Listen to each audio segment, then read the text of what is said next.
Allez, salut les amis, c'est parti pour la matinale du mardi. Il est 11h24. On commence directement par Bitcoin sur le daily. Toujours fully aligned à la hausse. On est toujours dans mon scénario. Laissez-moi cacher ceci qui n'appartient pas au daily. Toujours dans mon scénario tracé en bleu hier. D'accord. Alors, petit bémol quand même. On a eu une clôture dégueulasse. Puisqu'on a eu non seulement un choc sur mèche, mais également une bougie marteau inversé qui est clairement bearish. Donc ça c'est pas terrible, d'accord, pas terrible du tout, puisque donc il y a trois choses ici. Première chose, c'est choc sur mèche. On sait qu'un choc sur mèche, c'est potentiellement pour favoriser un grab de liquidité, d'accord, et pas un réel retournement de l'order flow. Deuxième chose, alors j'aime bien il y a beaucoup de confluence comme ça, donc fake shock, ok, ce que j'appelle les chocs sur mèche, c'est les fake shocks. Enfin, ce que j'appelle les fake shocks, c'est les chocs sur mèche plutôt. Bougie clôture bearish, d'accord. Donc un marteau inversé, la bougie d'hier. Hein. Et troisième chose, liquidity grab de la BSL, flagrant, d'accord. Donc je vous le montre ici pour ceux qui ne comprennent pas. La bougie ici, ce qu'elle a fait, elle a raclé tous les stop loss ici.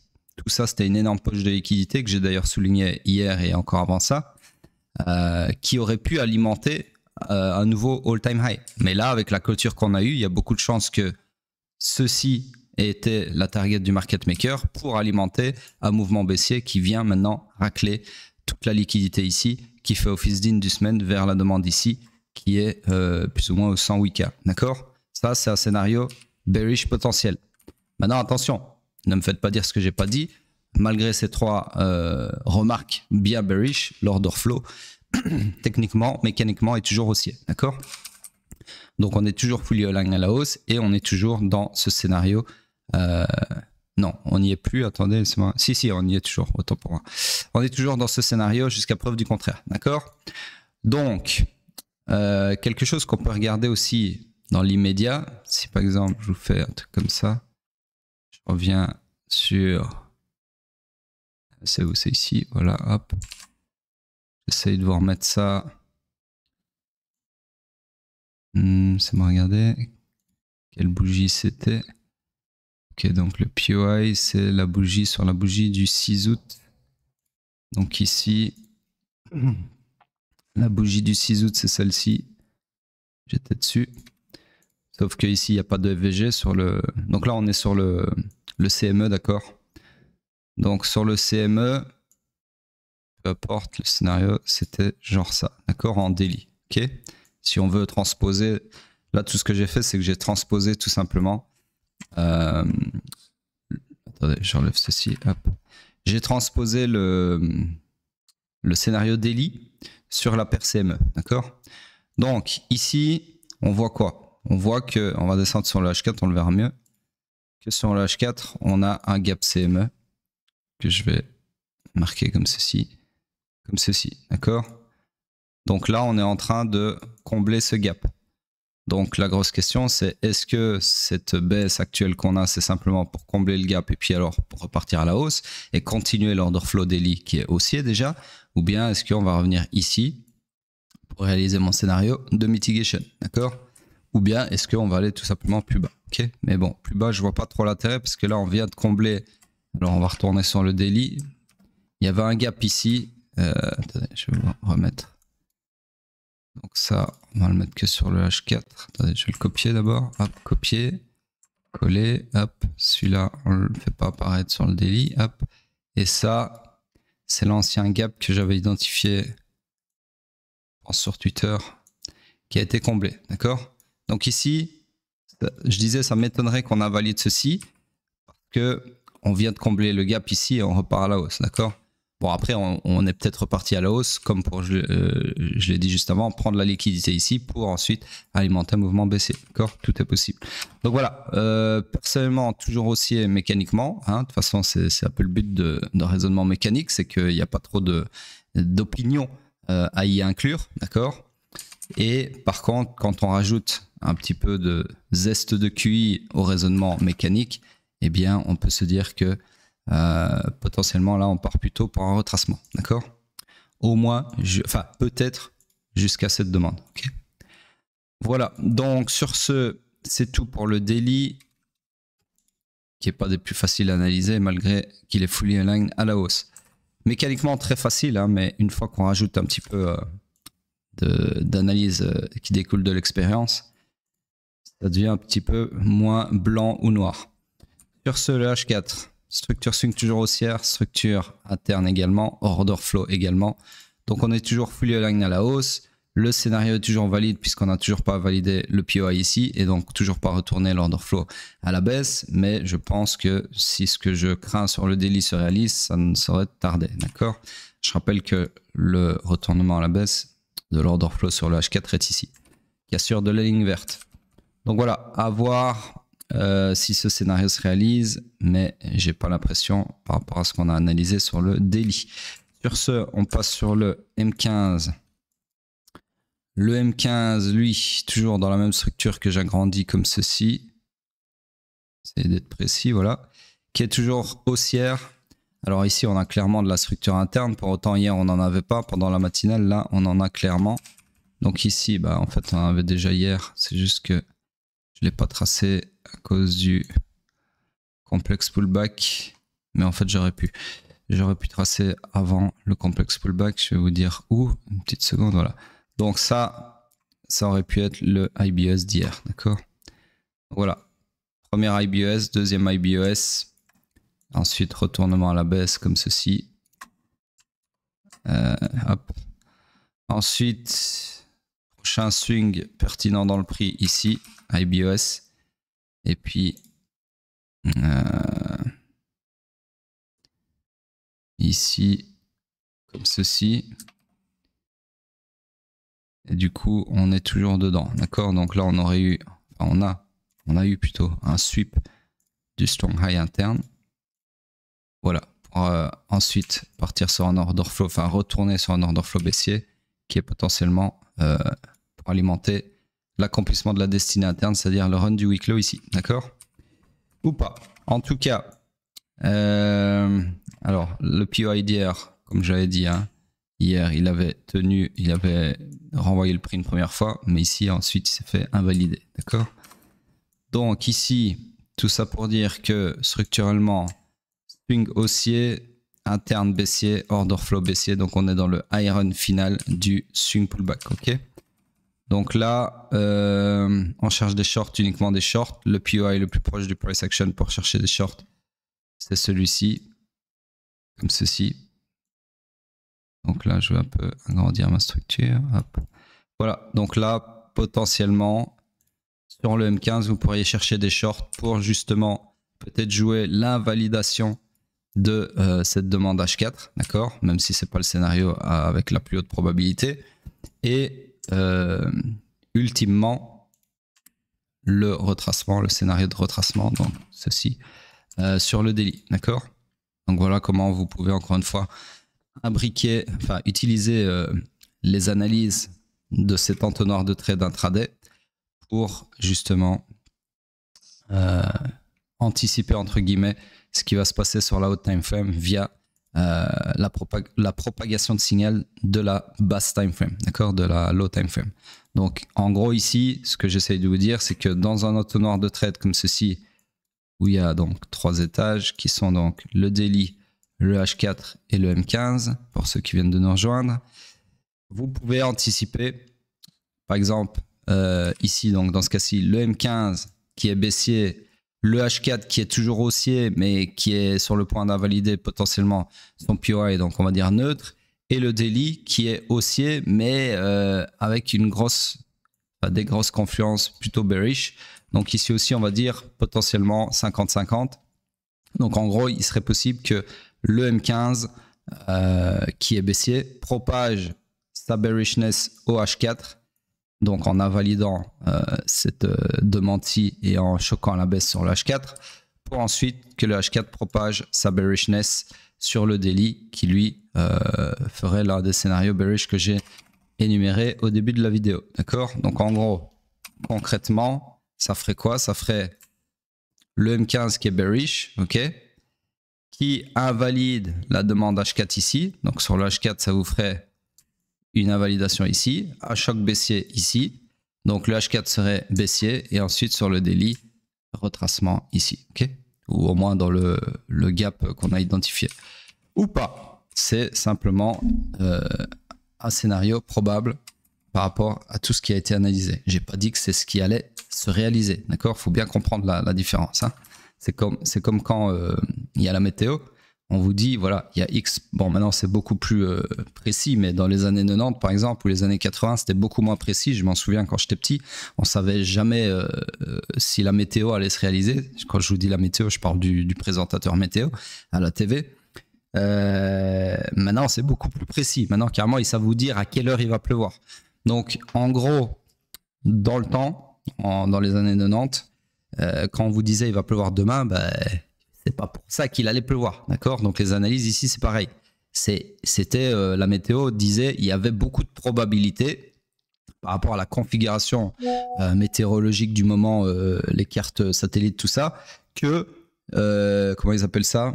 Il y a, je sais plus comment ils appellent ça, bref, des précipitations qui nous tombent sur la gueule, d'accord? Mais des fois, ça n'arrivait pas, et même souvent, d'accord? Et ben ici, c'est pareil. C'est des probabilités qu'on appelle ça. Et le trading et l'analyse technique aussi, c'est des probabilités. C'est juste un jeu de probabilités. Comme le poker. Et encore, j'ai pas trop envie de m'aventurer là-dedans. Je sais qu'il y a beaucoup de similitudes avec le poker, mais vu que je sais même pas jouer au poker, je connais clairement pas les règles. Je n'ai jamais joué au poker. Peut-être une ou deux fois, mais je suivais les gens. Je savais même pas ce que je faisais. Et c'était il y a très très longtemps. Donc voilà, je vais pas m'avancer dans des parallèles sur des sujets que je connais pas, mais voilà, en gros, c'est potentiellement comme le poker. Sur ce, c'est tout pour Bitcoin. On passe sur le pétrole en daily. Hop. Donc toujours en train de se casser la gueule, toujours dans mes deux scénarios, jusqu'à preuve du contraire. Ok, toujours rien à dire de plus que ça, et on passe directement sur le H4. Sur le H4, toujours fully aligned à la baisse puisque structure swing baissière, order flow baissier. Donc on cherche des shorts, uniquement des shorts. Malheureusement, comme hier, c'est rien passé. C'est-à-dire qu'on est dans du complexe pullback compris entre le haut ici et le bas de cette bougie, d'accord? Donc il n'y a absolument pas de supply qui s'est dégagé, d'accord? De POI. Donc il n'y a rien à shorter. On cherche des shorts, mais il n'y a rien à shorter. Donc structure morte. On passe sur le M15. Le M15 qui est toujours forcément dans sa structure baissière, d'accord? En fait, si vous voulez faire un beau petit parallèle ici, cette bougie-là, cette bougie ici qui a choqué, si vous tracez le haut et le bas, je vous le donne en mille, c'est votre structure M15, d'accord? Donc si, je ne sais pas si on va le faire apparaître sur le M15, ouais, c'est bon. Donc si je vais sur le M15, ouais, bon. C'est pas précis, comment ça se fait? Ça, c'est pas normal. Ah oui, ok, d'accord, ouais. En fait, c'est là, d'accord, le haut. Mais bon, c'est presque pareil. Donc du coup, parallèle raté. Mais voilà, en gros, vous êtes plus ou moins dans la même chose, ok? En gros, ce que j'essaie de vous dire, c'est que cette structure M15 là, en fait, ce n'est autre que la bougie H4 qui a choqué à la baisse, d'accord? Et ça, c'est le point de choc H4. Donc votre BOS M15, c'est le point de choc H4, ok? Sur ce... structure swing toujours baissière, order flow toujours baissier, et tout ceci c'est du complexe pullback, donc je ne vais pas immatérialiser les IBOS. Et donc on cherche des shorts, uniquement des shorts. Là on est pour le moment dans ce POI qui est en train d'être mitigated, d'accord? Donc reste à voir si effectivement il va renvoyer le prix d'où il vient ou pas.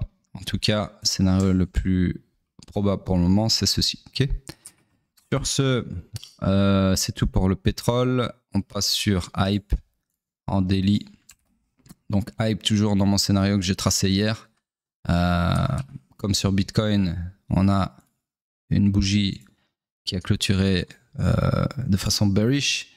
Et en plus de ça, on a un choc sur mèche. Donc comme sur Bitcoin, très probablement dans un scénario de retracement. Reste à savoir jusqu'où. Sur ce, rien de plus à dire, on est toujours mécaniquement parlant, comme sur Bitcoin, fully aligned à la hausse. Donc, ce scénario est toujours d'actualité. C'est juste qu'on est potentiellement dans son segment de retracement pour aller ensuite faire une mitigation dans cette demande ou pas. Sur ce, on passe sur le H4. Le H4, structure swing toujours haussière, structure interne, c'est moi regarder, toujours haussière, mais on a suppé ici le strong low interne, d'accord. Malheureusement, ça ne s'est pas accompagné d'un retournement d'order flow à la hausse, donc potentiellement, on va venir retourner la structure à la baisse comme si de rien n'était. Donc en gros, dans tous les cas, la demande ici a été invalidée, puisque hier on était sur un order flow aussi, on cherchait des longs, mais il n'y avait rien à long, puisque je vous avais dit que si on revenait, en fait je vais vous le refaire parce que c'est intéressant à comprendre. Hier on était quelque part ici, l'order flow était haussier, d'accord? Et donc le scénario que j'aurais pu vous tracer, c'était, alors, une bougie en moins, parce qu'on était là en haut. Le scénario que j'aurais pu vous tracer, c'était ceci. Sauf que je vous ai dit, c'est pas un scénario qui m'intéresse, malgré qu'il soit dans le sens de l'order flow. Pourquoi? Parce que si le prix revenait ici, dans cette demande, eh bien, l'order flow se retournerait à la baisse entre-temps ici. Et que donc, à ce moment-là, ça serait plutôt les shorts qui m'intéresseraient et non plus les longs. D'accord? C'est exactement ce qui s'est passé, puisque ici, on est revenu dans la demande en bleu, mais en revenant, on a choqué à la baisse, d'accord? Donc à partir de ce moment-ci, à partir du moment où on a cassé la ligne verte, et donc choqué à la baisse, les longs ne m'intéressent plus, d'accord? Et ça, je sais le dire à l'avance. Donc du coup, ce qui m'intéresse maintenant, c'est les shorts, ok? Et vous voyez que ce qui se passe au final, c'est que... Ah merde, mauvais clic, misclic, hop, voilà. Et vous voyez que ce qui se passe au final, c'est que la demande sur laquelle Anoub aurait cherché des longs, hein, en se disant comme ça, bah, vous voyez que vu qu'elle est opposée à l'order flow, boum, elle se fait défoncer la gueule, d'accord? Et donc c'est pour ça que je vous dis que c'est plutôt les shorts qui nous intéressent, à partir du moment où l'order flow est baissier. Voilà, donc tout ça pour dire que pour le moment, ce qui m'intéresse comme scénario, ce que je peux vous tracer en tout cas, c'est celui-ci. Direction la demande qui est imbriquée dans la demande daily, d'accord? Donc demande H4 imbriquée dans la demande daily, comme ceci. Voilà un scénario en bonne et due forme. Et ceci, bah, c'est un graphe de liquidité potentiel par rapport à la structure interne qui est haussière. Mais avec tout ce que je viens de vous dessiner là, il y a beaucoup de chances que ça n'en soit pas un. D'accord? Sur ce, c'est tout pour Hype. On passe sur Bitcoin en weekly. En weekly, tac. Bah ouais, en weekly, ça pue du cul aussi, puisque c'est exactement ce que je redoute à chaque fois qu'on casse le haut ou le bas de la bougie de la semaine précédente. J'ai toujours peur que ce soit un graphe de liquidité. Et, enfin, peur, entre guillemets. Hein. Et ici, on a récupéré, on a cassé les hauts des 3 dernières bougies des 3 dernières semaines. Donc ça, c'est max de liquidité qu'on a bien vu sur le daily, hein, qui a été récupéré pour, je vous le donne en mille, alimenter très probablement un mouvement baissier. Qui est potentiellement mon scénario, mon segment pardon, de retracement ici, en espérant qu'on s'arrête ici à une mitigation et puis qu'on reparte à la hausse comme ceci. D'accord? En tout cas, tant que l'order flow est haussier ici, ce scénario ne bougera pas. Donc là, estimez-vous heureux, entre guillemets, qu'on n'ait pas fait un nouvel all-time high avant d'avoir cette revente. Parce que si ça avait été le cas, ça voudrait dire que le point de choc futur serait beaucoup plus près. Il serait exactement ici. Et donc, ça aurait pu annoncer une entrée en bear market si on faisait ça après. D'accord? Si on cassait la ligne verte. Donc, comprenez bien ce que je dis là. Heureusement qu'on n'a pas fait un nouveau plus haut, donc un nouvel all-time high, avant d'avoir cette revente, parce que sinon, ça aurait fait remonter le point de choc ouais, ici. OK? Et donc, ça aurait voulu dire qu'à la cassure des 112 720, on passait en bear market, selon mes codes à moi, d'accord? Les autres, j'ai rien à branler de ce qu'ils considèrent comme un bull ou un bear. Je me bats les couilles, j'ai déjà expliqué 1000 fois. Vous allez voir la vidéo la plus vue de la chaîne et vous comprendrez pourquoi je parle de bear market à cet endroit-là.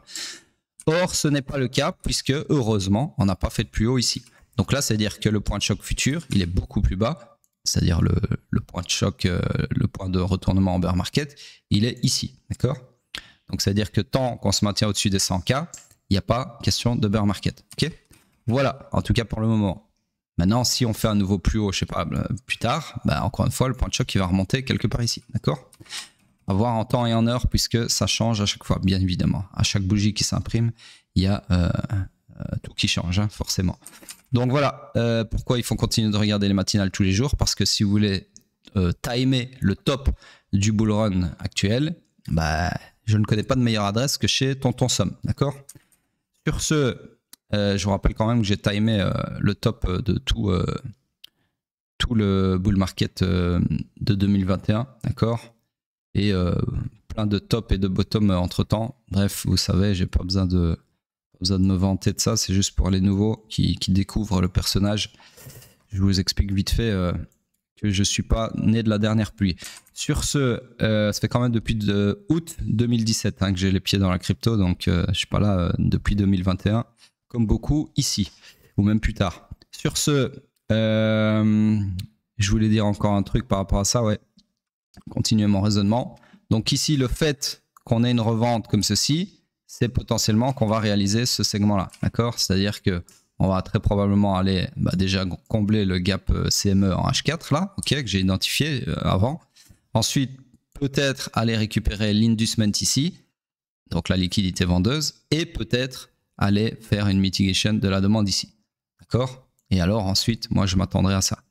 Mais bien évidemment, on surveillera ce qui se passera sur les low time frame, notamment le daily, au moment où on sera là-dedans, si on y va en temps et en heure, d'accord? Bref, rien n'est forgé, rien n'est gravé dans la roche. Les anciens auront la ref. Donc voilà, c'est comme ça. Un marché n'est pas figé, un marché n'est pas immuable. Un marché, c'est tout sauf ça. Un marché, c'est comme la mer, c'est constamment en mouvement. Encore une fois, on en revient à l'analogie de la mer, du surfeur, des bateaux, machin, tout ça. Le marché, c'est la mer, d'accord? C'est constamment en mouvement. La forme des vagues, la tronche de l'océan change toutes les secondes. Mais le marché, c'est pareil, d'accord? Il y a pas lieu de camper sur des billets parce que vous avez des billets cognitifs comme des grenouilles, ok? C'est le jour où vous comprendrez ça, le jour où vous comprendrez la phrase de Bruce Lee qui s'applique dans la vie, certes, mais également sur les marchés. Be water, my friend, d'accord? Donc, sois comme l'eau. C'est-à-dire, adapte-toi, l'eau, elle s'adapte, d'accord? L'eau, quand elle coule dans une rivière, elle se dit pas, je vais aller tout droit, peu importe ce qu'il y a devant moi. Non, elle s'adapte, ok? Elle ruisselle, elle prend la forme du décor, ok? Eh bien, le trader, ça doit être pareil. C'est-à-dire que vous devez vous adapter comme l'eau, d'accord? Comme Bruce Lee, au price action, ok? C'est pas vous qui décidez. Vous n'êtes pas en charge, d'accord? Vous n'êtes pas le patron sur les marchés. Le marché, c'est lui le boss. Vous êtes juste un sous-être qui essaye de grappiller une petite part de cet énorme gâteau qui est là H24. D'accord? C'est comme ça que vous devez le voir. Moi, le marché, personnellement, enfin le trading en particulier, voilà comment je le vois. Je pense que j'ai déjà dit quelques fois, mais personnellement, quand je trade dans ma tête, je me dis, il y a un énorme, alors appelez ça comme vous voulez, tas d'oseille, un énorme gâteau, peu importe, qui est là devant vous.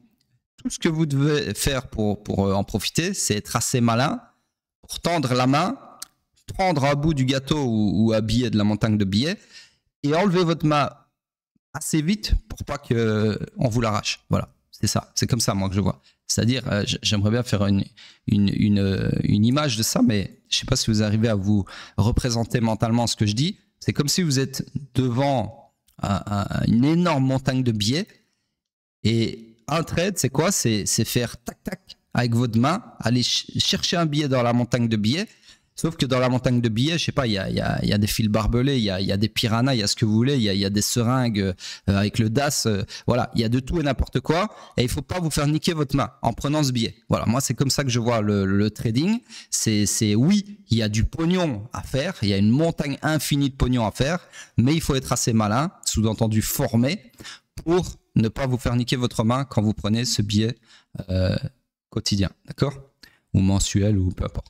Voilà, bref, sur ces belles paroles, c'est tout pour le weekly. On regarde vite fait la dominance, mais pas grand chose à dire à mon avis. Ouais, pas grand chose à dire. Ethereum qui rattaque, donc là, intéressant ça par contre. À voir si ce niveau va tenir ou pas. En tout cas, on a une autre réaction, hein, la réaction escomptée, comme ceci. Okay, donc là, on peut le voir mieux sur le daily. Clairement, vous avez ici la bougie qui arrive au contact du supply, bougie de rejet, donc plutôt comme ça, hop, deuxième bougie d'indécision, et puis là on est en train de rattaquer. Alors en général quand on rattaque comme ça, c'est potentiellement que ça va céder, mais c'est pas tout le temps le cas, d'accord? Donc à voir en temps et en heure encore une fois. Sur ce, laissez vos commentaires, ça fait toujours plaisir de lire tous les commentaires, même si c'est souvent des merci. N'hésitez pas à poser vos questions et bien évidemment participer au concours, au tirage au sort en retweetant le tweet annonciateur de la matinale tous les jours afin d'être tiré au sort le 1er septembre pour un mois de mentorat gratuit avec moi. Sur ce, à plus tard.